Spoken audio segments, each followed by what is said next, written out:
사도행전 2장 42절에서 47절의 말씀 함께 읽겠습니다. 그들이 사도의 가르침을 받아 서로 교제하고 떡을 떼며 오로지 기도하기를 힘쓰니라.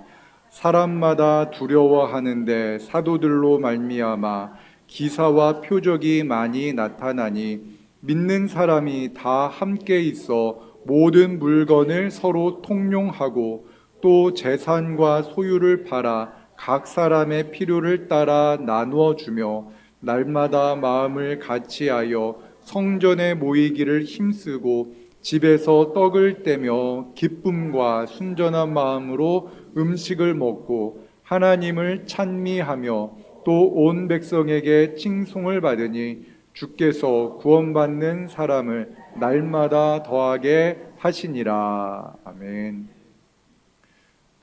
우리 진지동교회 64주년을 맞이해서 우리가 소망해야 하는 교회가 어떠한 교회인가를 하나님의 말씀을 통해서 살펴보려고 합니다. 우리가 소망하는 교회, 아니 마땅히 소망해야 하는 교회는 어떠한 교회이겠습니까? 우리가 표어로 삼고 같이 나누는 것처럼 하나님이 기뻐하시는 교회, 또한 우리 모든 성도들이 하나님을 기뻐하는 그러한 교회가 되기를 원합니다. 그리고 우리가 말씀에 근거한 교회를 세우는 것이 중요합니다. 내가 생각하는 교회, 물론 그것이 바를 수 있으나 우리는요, 나 자신은, 또한 우리 모두는 약간은 죄에 의해서 병들어 있습니다. 그리고 어떠한 경향성을 뗄 수밖에 없습니다. 나는 이것이 좋아, 이것이 맞다라고 생각해. 내 생각에는 이것 위험합니다. 그렇기 때문에 하나님께서 말씀을 통해서 우리에게 보여주시는 교회, 우리 하나님이 말씀하시는 교회가 어떠한 교회인지를 우리가 말씀을 통해서, 성경을 통해서 찾아내고 발견하고 그러한 교회를 우리가 소망하는 은혜가 있기를 원합니다. 우리 함께 같이 사도행전 2장 42절의 말씀을 함께 같이 읽겠습니다. 그들이 사도의 가르침을 받아 서로 교제하고 떡을 떼며 오로지 기도하기를 힘쓰니라. 아멘. 그들이라는 것은요, 성도를 말합니다. 성도를 말한다는 것은 교회라는 말입니다. 교회가 누구의 가르침을 받았다라고 말합니까? 사도의 가르침을 받았다. 사도가 누구이냐면 예수님께서 공생의 사역을 하는 동안 예수님과 동행하며 예수님의 말씀을 듣고 예수님과 함께 떡을 떼고 예수님과 함께 먹고 잠을 자고 예수님께서 행하셨던 모든 것들을 보았던 그 사람들이 바로 사도입니다. 그 사도들의 가르침을 받는 교회, 이것이 바로 우리가 소망해야 되는 교회다라는 겁니다. 목사의 가르침, 물론 목사의 가르침도 중요합니다. 그런데 말씀으로 말미암아 가르침을 받는 겁니다. 사도의 가르침이라는 것은 예수 그리스도의 가르침을 경험한 그들의 가르침을 받는 교회다라는 겁니다. 그렇기 때문에 교회는요, 말씀을 배우는 교회가 중요합니다. 우리가 말씀을 배우고 배운 말씀대로 살아가는 것이 중요합니다. 여러분, 우리가 이전에 경험했던 것이 맞다라고 생각하는 경우가 상당히 많은데, 제가 한번 예를 들어서 여러분들의 평가를 한번 들어보겠습니다. 더운 여름이었습니다. 제가 진짜로 경험했던 일입니다. 제가 어느 교회를 섬기고 있는데 아무리 더워도 30도가 넘어도 이 강단에 올라가는 사람은 양복을 입어야 됩니다. 두꺼운 양복을 벗으면 큰일 난다고 생각합니다. 그런데 어떤 부목사님이 양복을 벗고 가운을 입고 올라갔다가 난리가 났습니다. 어떻게 강단에 올라가는 사람이 어떻게 그렇게 양복을 벗냐고, 강단에 올라갈 자격이 없다라고 말을 합니다. 그것이 맞다라고 생각합니다. 여러분 어떻게 생각합니까? 맞는 겁니까? 틀린 겁니까? 한번 생각해 보십시오. 그런데 그곳에서 그 공동체에 있는 분들은 그것이 100% 하나님의 가르침이라고 확신하고 있었습니다. 아, 무섭구나, 잘못될 수 있구나 생각하게 되는 겁니다. 여러분, 우리가 생각하기에라는 것 상당히 위험하다는 것, 이미 교회가 64년이 지났으면요, 무언가 이것이 맞아 라고 생각하는 고집스러운 무언가가 있을까요, 없을까요? 분명히 있습니다. 분명히 있어요. 이것을 우리가 깨트려야 됩니다. 무엇으로? 말씀으로 우리가 변화되지 않으면 하나님의 말씀이 아닌 비본질을 가지고 그것 때문에 분노하고 그것 때문에 싸우고 그것 때문에 시험 들고 교회를 떠날 수가 있다는 겁니다. 왜? 말씀으로 배우지 않기 때문에 그렇습니다. 여러분, 우리 진지동 교회는 말씀으로 말미암아 배움받고 말씀에 근거한 교회가 되기를 주님의 이름으로 축원합니다. 말씀을 배우기에 힘써야 됩니다. 하나님의 말씀, 진리의 말씀을 우리가 굳게 붙잡아야 되지만 말씀의 본질에서 벗어난 것이 아니라면은 우리는 과감히 변화되어야 합니다.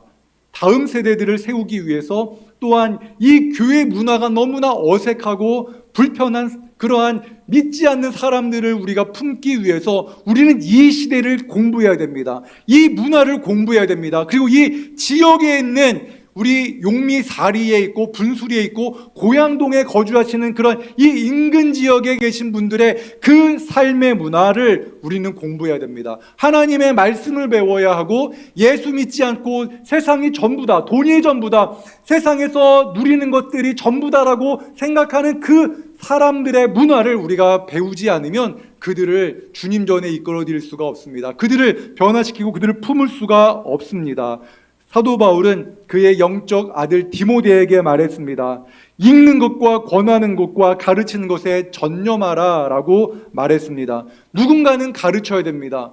여러분, 가르친다라는 것이요, 이 앞에서 목사만 가르치는 것 아닙니다. 여러분들도요, 새신자가 오거나 젊은이들이 있으면은 그들에게 권하는 일 누가 해야 됩니까? 여러분들이 해야 됩니다. 우리가 그들에게 말해야 되고 하나님을 믿는 것이 무엇인가를 사랑으로 그들에게 가르쳐야 됩니다.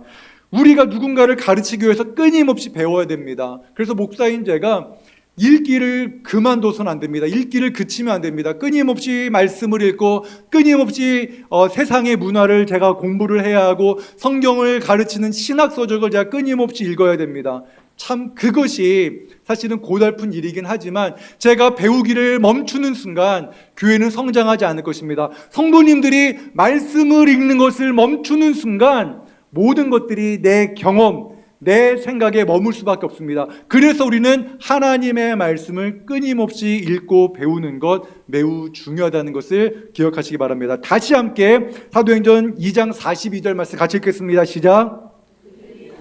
가르침을 받아 서로 교제하고 떡을 떼며 오로지 기도하기를 힘쓰니라. 아멘. 성도들이요, 교회가요, 사도들의 가르침을 받고 무엇 했다고요? 서로 교제했습니다. 가르침을 받고 교제했습니다. 이전에 내가 했던 그 삶의 패턴을 가지고 한 게 아니라 사도들의 가르침을 받아서 배우고 그 가르침에 따라 교제했다는 겁니다. 이것이 매우 중요합니다.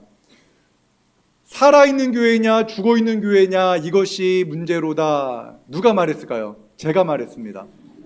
살아있는 교회냐, 우리 진지동 교회가 살아있는 교회냐 죽은 교회냐, 여러분의 모습과 우리 모습을 한번 점검해 볼 필요가 있는데요. 동호회를 한번 생각해 보십시오. 예를 들어서 골프를 치는 그러한 사람들이 모였습니다. 5사람이 모였습니다. 골프가 제가 잘 모르기 때문에 5명이 이렇게 이렇게 돌아다니면서 할 수 있는 그 최소한의 인원 5명이었습니다. 그들은 골프 이야기를 하면 너무나 행복합니다. 너무나 좋습니다. 그런데 새로운 사람을 받아들이기 좋아할까요? 받아들이기 싫어할까요? 좋아할까요? 싫어할까요? 싫어요. 수준도 다르고 그냥 우리끼리 있는 게 너무 좋아요. 한 명이 오면은 누군가 한 명 빠져야 되는 거예요. 그렇기 때문에 5명 우리끼리 있는 게 제일 좋습니다. 다른 누군가가 나도 좀 끼워주면 안 돼? 저쪽 딴 데 가보면 어떨까? 이렇게 계속해서 그를 밀어냅니다. 왜? 우리끼리 믿는 것이 너무나 좋기 때문에 그렇습니다. 그런데 하나님을 믿는 동호회가 있습니다. 하나님을 믿어요. 하나님을 너무 좋아해요. 그런데 우리끼리가 너무 좋은 거예요. 우리끼리 너무 좋아요. 우리끼리는 이야기를 해도 하나님 이야기하면 너무나 좋아요. 근데 누군가가 들어오면 불편해요. 왜? 챙겨야 되니까. 그런 교회가 있다고 한번 생각해 보십시다. 그런 교회예요. 우리끼리 너무나 좋아요. 그런데 외부에서 누군가가 와서 같이 밥을 먹을 때도, 예배할 때도, 구역 모임할 때도 우리끼리는 편한데, 누군가가 와서 하나도 모르는 사람이 왔을 때 편합니까? 불편합니까? 불편합니다. 그래서 새로운 누군가를 받아들이는 것이 불편해요. 교회일까요? 동호회일까요? 동호회입니다. 지금 사실 이런 모습들은요, 유럽 교회가 그렇게 해서 사그러들었다고 합니다. 존 스토트 목사님의 말입니다. 교회가 동호회가 되어버렸다. 이런 교회는 죽은 교회다라고 이렇게 딱 단정지어서 말을 했습니다. 내향성으로 완전히 굳어져서 예수 그리스도의 가르침을 받았다면 예수님이 누구의 친구가 되었습니까? 그 누구도 친구로 삼지 않는 죄인과 세리와 또한 창녀들까지도 이렇게 품으면서 아우르면서 이방인과도 함께 아우르면서 그 모든 사람들의 친구가 되어 주신 분, 그분의 가르침을 받았습니다. 그래서 사도들은 예수님을 처음 믿은 사람, 하나도 알지 못하는 사람, 예수님에 대해서 신앙이 무엇인가 하나도 알지 못하는 사람까지도 그들을 품으며 그들이 오면 처음부터 갓난아이를 품는 것처럼 하나하나 섬기기 시작했다. 그것이 바로 사도들의 가르침을 받은 후에 교제한 성도들의 모험이다라는 것입니다. 여러분, 이 사도들의 가르침을 받아 교제하지 않고 내 습관에 따라 교제하는 교회는 죽은 교회이고 화석이 되어져 버린 교회입니다. 우리 진지동 교회는 앞으로 끊임없이 처음 본 사람이 있다면, 저분이 지금 예수님을 알아가기 원하는 분이고, 내가 다가서서 인사해야 되고, 내가 다가서서 하나부터 열까지 가르치고 돌보아야 될 분이구나라는 것을 믿으시고 그분에게 먼저 다가서시기를 원합니다. 여러분, 그거 꼭 필요해요. 제가 많은 교회 다녀봤는데요, 동호회가 되어버린 교회가 너무 많아요. 우리끼리의 기도 모임, 우리끼리의 이런 모임, 여기에 누가 들어올 수가 없습니다. 들어오면 불편하거든요. 성령 충만하지 않으면 이 동호회 같은 교회가 변화되기가 힘듭니다. 우리 진지동 교회가 오늘 제가 창립 64주년을 기점으로 제가 아직까지는 우리가 먼저 살아나야 되기 때문에 예배의 회복과 또한 우리 안에서의 변화를 먼저 이야기했습니다. 하지만 이제 오늘부터 우리는 새 가족을 맞이할 준비를 해야 합니다. 처음 보는 분이 있다. 여러분이 그 이름을 부르지 못한 채 어이 이런 분이 없기를 원합니다. 우리 어린아이들 이제 이름 다 알잖아요. 우리 구역에 있는 아이들의 이름은 알잖아요. 그래서 그 아이 이름 부르면서 밥 먹었어? 챙겨주잖아요. 그렇듯이 새 가족들, 연로하신 분들, 내가 처음 본 분이 있다면 무조건 먼저 가서 인사 나누고, 죄송합니다, 제가 이름을 아직 모르겠는데 이름을 한 번만 좀 가르쳐 주시면 어떨까요? 그리고 또 까먹어요, 우리는요. 그렇죠? 다음 주 또 까먹어요. 그렇잖아요. 그럼 또 다음 주에 또 한 다음에 좀 적어놓고 이름을 우리가 불러가기를 원합니다. 제가 처음 와가지고 진흙교회 와가지고 깜짝 놀랐던 것은 서로가 서로를 되게 모른다는 거예요. 모르는 분이 너무 많더라고요. 오래 다니신 분은 서로 알아요. 그런데 처음 본 분이 오면은 저분 이름이 뭐지? 저분 교회 우리 나오셨어? 이런 분들이 의외로 많더라고요. 안 돼요. 우리끼리의 교회는 절대 안 됩니다. 모르는 분이 있다면 인사하시고, 이름을 모르는 분이 있다면 이름을 물어보시는 은혜가, 그러한 결단과 도전과 불편함을 감수하는 우리 모두가 되기를 주님 이름으로 축원합니다. 새가족, 나는 아직 새가족이야 라고 느끼지 않도록 여러분들이 이렇게 품고 사랑하고, 조금 오버할 필요가 있습니다. 조금 한 톤을 높여서 반갑습니다 이렇게 인사할 필요 있습니다. 옆에 있는 분에게 한번 한 톤 높여서 사랑하고 축복합니다 한번 해보겠습니다. 네. 근데 이제 문제는 우리끼리 너무나 잘 알아요. 찬양 예배 드리는 분들끼리는 너무나 잘 알아요. 여러분, 우리가요, 서로를 축복하고 서로를 아끼고 이렇게 해야 됩니다. 가르침을 받고 서로 교제했다, 이것이 핵심입니다.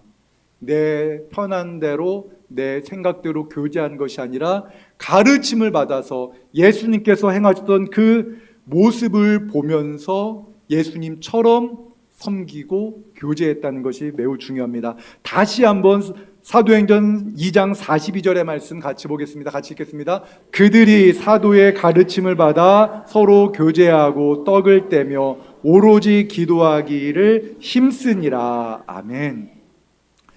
여기서 기도하다라는 말 있죠. 이 기도하다라는 것은요, 그냥 우리끼리 이렇게 기도하는 것이 아니라 조금 엄밀한 의미에서는 예배하는 것을 말합니다. 사도들의 가르침을 받아 예배하는 겁니다. 예배가 무엇인가, 기도가 무엇인가를 사도들의 가르침을 받아서 그렇게 기도했다는 겁니다. 우리가 기도할 때요, 말씀을 가지고 기도해야 됩니다. 예배할 때 말씀 중심으로 예배해야 됩니다. 하나님이 어떤 분인가를 알 때 우리의 예배가 회복되어집니다. 우리가 그냥 예배를 그냥 1시간 앉아 있다가 노래할 때 노래하고 들을 때 듣고 이렇게 이러면 일어나고 이런 것이 아닙니다. 습관에 따른 것이 아니라 이 자리에 임재하셔서 우리의 마음과 우리의 생각과 우리의 모든 영혼의 하나님을 향한 그 마음을 받으시는 그 하나님께 우리가 영과 진리로 예배하는 것, 이것이 예배라는 겁니다. 하나님은 영이시니 예배하는 자가 영과 진리로 예배할지니라. 이것이 바로 예배입니다. 저는 우리 진지동교회가요, 말씀을 배움으로 말미암아 그 예배가 얼마나 영광스러운지를 경험하는 교회가 되기를 주님 이름으로 축원합니다. 예배하는 교회, 우리는 예배하는 교회 되어야 합니다. 예배를 사모하고 예배로 말미암아 하나님의 살아 역사하심을 경험하고 예배 중에 회개하고 예배 중에 우리의 인생이 변화되어지는 그러한 경험을 하는 그러한 예배하는 교회가 살아있는 교회인 줄로 믿습니다. 여러분, 예배할 때요, 여러분 예배 시간을 좀 우리가 잘 지키기를 원합니다. 예배가 참 중요해요. 예배할 때 우리의 마음을 다하고 예배할 때 우리의 생각을 다하고 예배할 때 하나님이 나와 함께 하심을 경험하는 그러한 살아 역사하시는 하나님의 임재를 경험하는 그러한 우리 진지동교회가 되기를 주님 이름으로 축원합니다. 예배 중심의 교회가 되어야 하고 예배를 사모하는, 그래서 예배를 통해서 성도의 교제가 회복되어지고 예배를 통해서 무너졌던 삶이 회복되어지는 은혜가 있기를 원합니다. 또한 중요한 것이 바로 이것입니다. 사도행전 2장 44절 45절의 말씀 같이 읽겠습니다. 믿는 사람이 다 함께 있어 모든 물건을 서로 통용하고 또 재산과 소유를 팔아 각 사람의 필요를 따라 나누어 주며, 우리는 소유를 포기하는 것이 어려운 존재입니다. 내가 가지고 있는 것을 누군가에게, 남에게 나누어 주는 것 참 어렵습니다. 그런 인간입니다. 내 것을 팔아서 누군가에게 나눠준다는 것 참 어렵습니다. 그런데 그것이 가능한 순간이 있습니다. 넉넉할 때, 내 마음이 넉넉할 때 내 것을 누군가에게 줄 수 있습니다. 맞지요? 내가 가난한 마음이면 작은 것도 누군가에게 나누어 주지 못합니다. 그런데 우리가 나누어 주고 누군가를 먼저 배려할 수 있는 것은 하나님의 은혜를 경험할 때 가능합니다. 하나님께서 나에게 채워주시는 것을 믿을 때 내 것을 나누어 줄 수가 있더라고요. 하나님이 나에게 채워주시니까 내가 흘려 보내면 보낼수록 하나님이 채워주시는 이 영적 진리를 발견할 때 나누어 줄 수가 있는 것입니다. 여러분, 헌금도 마찬가지잖아요. 하나님이 나에게 주셨다는 그 믿음이 있을 때 드릴 수가 있는 겁니다. 마찬가지입니다. 우리가 하나님의 은혜를 경험할 때 누군가를 섬길 수가 있는 겁니다. 우리가 누군가를 어떻게 용서합니까? 내가 나를 기분 나쁘게 만들고 내 마음을 상하게 만든 사람을 우리가 어떻게 용서할 수 있습니까? 용서하기 어렵죠. 언제 가능합니까? 예수 그리스도의 그 크고 놀라운 은혜와 내 그 추악한 모든 죄를 용서하신 그 예수님의 은혜와 나를 용서하신 그 은혜를 경험할 때 용서할 수가 있지 않겠습니까? 그것이 바로 우리가 세상을 살아가는 방법입니다. 우리가 소유를 팔아서 누군가에게 준다는 것은요, 이거예요. 우리 하나님이 나의 미래를 책임지시는구나. 우리 하나님 나의 선한 목자가 되신다는 그 믿음이 있을 때에만 우리가 섬기고 나눌 수가 있는 겁니다. 저는 우리 진지동교회가 넉넉한 마음으로 누군가에게 많은 것들을 나누어 줄 수 있는 그러한 하나님의 은혜로 충만한 교회가 되기를 원합니다. 하나님께서 채워주심을 믿고 하나님께서 부어주심을 믿고 하나님의 크고 놀라운 은혜를 경험했기 때문에 마치 부모가 자식에게 섬기고 자식을 사랑하고 아끼고 용서하는 것처럼 내 옆에 있는 형제자매들을 섬기고 사랑하고 용서하고 또한 이렇게 받들어 섬기는 은혜가 있기를 원합니다. 우리 옆에 있는 분에게 이렇게 인사하겠습니다. 주님 안에서 사랑하고 축복합니다. 제가 왜 이렇게 인사 많이 하는지 아시죠? 오늘 밥을 너무 맛있게 먹었거든요. 그렇죠. 저도 배부르게 맛있게 먹었어요. 음식 너무나 맛있었죠. 오늘 이렇게 음식을 하나하나 이렇게 만들어 오시고 또 이렇게 섬기신 모든 분들, 또한 이른 아침부터 교회 여러 가지 숨기신 모든 분들, 저는 하나님의 은혜의 힘이 아니면 그 모든 일들 감당할 수 없다고 믿습니다. 그런데 하나님의 그 크고 놀라운 은혜가 우리 안에 정말 차고 넘쳐서 이 차고 넘치는 은혜가 이 지역으로 흘러가야 됩니다. 지역으로 흘러 넘치는 그러한 은혜가 충만한 교회 되기를 주님 이름으로 축원합니다. 우리 진지동 교회가 오늘 주일 예배를 기점으로 준비해야 될 것이 있습니다.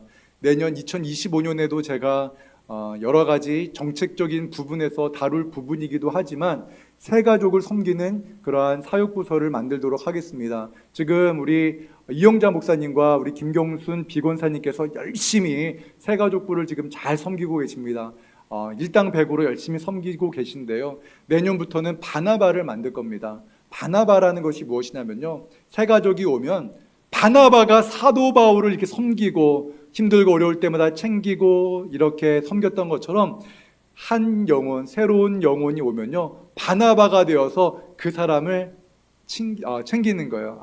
오셨냐고, 사랑합니다, 축복합니다, 이렇게 섬기는 바나바 사역이 우리 교회에 필요합니다. 그래서 새가족이 왔을 때 우리가 어떻게 섬겨야 되는지 사실은 조금 어색해하는 분들이 많습니다. 그래서 제가 이런 이야기 들었습니다. 우리 교회 성도님들에게 새가족이 오면 어떻게 해야 될지 잘 모릅니다 라는 고백을 하셨는데, 그럴 수 있어요. 그렇죠? 새가족이 오면 어떻게 섬겨야 될지, 새가족들을 많이 경험하지 못했기 때문에 어떻게 섬겨야 될지를 잘 어색해하는 분들이 많더라고요. 그래서 새가족이 오면 어떻게 섬기고 어떻게 그분들을 환영하고 무엇을 어떻게 인도해야 되는지를 이제 강사분을 모시기도 하고, 그래서 우리가 새가족을 위한 준비를 이제 준비하도록 하겠습니다. 우리가 주님의 은혜로 우리 안에서, 성령 안에서 충만해질 때 이제는 우리가 우리끼리 머물러 있으면요, 이 하나님의 은혜, 성령의 역동성이 사라질 수밖에 없습니다. 누군가를 섬겨야 되고 누군가에게 복음을 전하고 그 내게 베푸신 은혜를 흘려보내야지만 하나님이 또 충만한 은혜를 우리에게 베풀어 주시는 겁니다. 어떻게 우리가 하나님의 사랑을 경험할 수 있습니까? 사랑할 때 하나님의 사랑을 경험할 수 있다는 것을 꼭 기억하시기를 바랍니다. 사랑할 때 하나님이 사랑이라는 것을 경험할 수 있다라고 사도 요한은 우리에게 말씀했습니다. 이 시간 우리 함께 같이 사도행전 2장 47절의 말씀을 같이 읽겠습니다. 하나님을 찬미하며 또 온 백성에게 칭송을 받으니 주께서 구원받은 사람을 날마다 더하게 하시니라. 아멘. 하나님을 찬미했다는 것은요, 하나님을 칭찬했다는 겁니다. 우리 하나님 너무나 멋있습니다. 하나님 우리 너무나 좋습니다. 우리 하나님이 우리에게 베푸신 그 은혜 너무나 감사합니다. 이렇게 하나님을 찬미했습니다. 그런데 놀라운 일이 이거예요. 하나님을 찬양하고 하나님을 예배했는데 온 백성에게 교회가 칭송을 받았다라는 겁니다. 저는 이것이 우리 한국교회뿐만 아니라 우리 진지동 교회가 나아가야 될 방향이라고 믿습니다. 무엇입니까?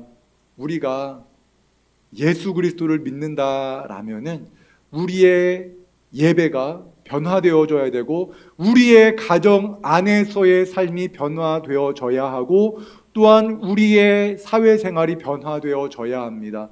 교회에서는 예배를 잘 하는데 집에 가면 날마다 싸우는 분 자수하십시오. 저도 부족합니다. 하지만 제가 몸부림치면서 씨름하는 것 하나가 있습니다. 자녀들 앞에서 저와 아내가 싸우지 않는 모습을 보이려고 정말 열심히 노력합니다. 아이들 앞에서는 싸우지 않으려고 노력합니다. 그것이 부모로서 해줄 수 있는, 자녀들에게 해줄 수 있는 선물이기 때문에 그렇습니다. 여러분, 싸울 수 있습니다. 그러나 화해하고 자녀들을 또한 사랑으로 섬기고 우리가 그것을 실천해야 됩니다. 왜? 하나님이 우리에게 베푸신 은혜를 우리 가족에게 먼저 흘려보내는 것이 우선이기 때문에 그렇습니다. 받은 사랑을 우리 가정에게 흘려보내고 받은 사랑을 이웃에게 흘려보낼 때 복음의 문이 열릴 줄로 믿습니다. 그리고 우리 진지동 교회는요, 2023년, 2024년 지금까지 우리는 내향성에 집중했습니다. 예배에 대해서 하나님의 은혜를 우리가 경험하자는 것에서 우리는 집중했습니다. 그러나 조금씩 우리가 복음을 전하는 일에 조금씩 힘을 내야 합니다. 복음을 전하십시오. 믿지 않는 자녀들, 배우자들에게 복음을 전하고, 믿든 안 믿든 기도하고 전하고 사랑으로 품고, 그래서 복음을 전하는 은혜가 있기를 원합니다. 그리고 열매 맺는 은혜가 있기를 원합니다. 그 일 그냥 내버려 두지 마시고 내가 오늘 하지 않으면 안 되는 겁니다. 기도하고 복음을 전하는 우리 진지동 교회가 되기를 주님 이름으로 축원합니다. 저는 이 모든 것들이요, 주님 안에서 이루어질 줄로 믿습니다. 하나님의 일하심을 경험하는 교회, 저는 오늘 우리가 작은 일이지만 사실 용미사리 마을회관에서 또한 여러 성도님들이 우리 교회 다시 많이 찾아오셨다는 것이 어찌 보면 그것도 작은 하나님의 일하심을 경험하는 것일 수도 있습니다. 그런데 그 하나님의 일하심이 우리 안에서 날마다 경험되어지는 은혜가 있기를 원합니다. 하나님 살아계신다는 것을 내가 경험하면요, 전하지 않고는 못 버티죠. 예수 그리스도를 믿으면 구원받고 영생을 누리지만 예수님을 거부하고 믿지 않으면 멸망인데 어찌 우리가 참을 수 있겠습니까? 어찌 우리가 잠잠할 수가 있겠습니까? 여러분, 믿어도 그만, 믿지 않아도 그만이라면 우리는 예수님을 믿지 않아도 됩니다. 그러나 성경은 분명히 말씀합니다. 주 예수를 믿을 때 구원받는다. 예수님을 믿어야 구원받는다라고 성경은 분명히 말씀하기 때문에 그렇습니다. 사랑하는 성도 여러분, 우리가 예수 그리스도를 나의 인생의 주인으로 고백하며 내가 믿는 예수님, 나를 변화시키시고 나를 지금도 이렇게 사랑하시는 그 하나님의 놀라운 사랑을 우리가 나만 경험하는 것이 아니라 내 사랑하는 가족들에게, 내 사랑하는 친구들에게 복음을 전하는 우리 모두가 되기를 주님 이름으로 축원합니다. 말씀 정리합니다. 우리가 소망하는 교회는 이런 교회입니다. 하나님의 말씀은 배우는 교회입니다. 하나님의 말씀을 우리가 오늘의 시작 성경 읽기를 통해서 계속 읽을 겁니다. 하나님이 어떠한 분인가를 발견하고, 또 하나 우리가 하는 것 무엇입니까? 주님은 나의 최고봉. 여러분, 날마다 읽으시기 바랍니다. 날마다 그 책 저도 날마다 읽습니다. 날마다 읽으며 조금씩 게을러질 수 있는 나에게 오스왈드 챔버스 목사님을 통해서 하나님은 우리를 도전합니다. 그 책을 날마다 읽으시며 우리가 하나님의 말씀 앞에 바로 서는 그러한 교회가 되기를 원합니다. 그리고 하나님의 말씀을 배워서 예수님께서 행하신 그 말씀대로 우리가 사랑으로 섬기는 교회가 되기를 원합니다. 그리고 우리가 하나님의 살아 역사하심을 경험하고 하나님의 일하심을 경험하는 예배하는 교회가 되기를 원합니다. 그리고 믿지 않는 영혼, 멸망을 향하여 치닫는 영혼들에게 복음을 전하는 그러한 살아있는 교회, 그 살아있는 교회가 우리 진지동 교회가 되기를 주님 이름으로 축원합니다. 하나님, 우리가 소망하는 교회는 하나님의 말씀으로 변화되어져서 예수님의 사랑으로 서로를 사랑하며 섬기는 교회입니다. 그런 교회 되게 하여 주시옵소서. 하나님의 말씀을 깨닫고 영과 진리로 하나님이 찾으시는 예배하는 교회가 되는 것입니다. 그러한 교회 되게 하여 주시옵소서. 믿지 않는 영혼, 주님을 믿지 않는 멸망으로 치닫는 영혼들 그냥 내버려 두지 아니하고 그러한 죽어가는 영혼들에게 복음을 전하는 그러한 교회 되게 하여 주시옵소서. 다음 세대를 세워 나아가는 교회 되게 하시고, 다음 세대들이, 우리 청소년들과 어린이들과 청년들이 우리 진지동 교회를 통하여서 예수님을 만남으로 말미암아 참 기쁨과 감사함으로 미래를 꿈꾸는 그러한 다음 세대가 가득한 그러한 교회가 되게 하여 주시옵소서. 예수님의 이름으로 기도하옵나이다. 아멘.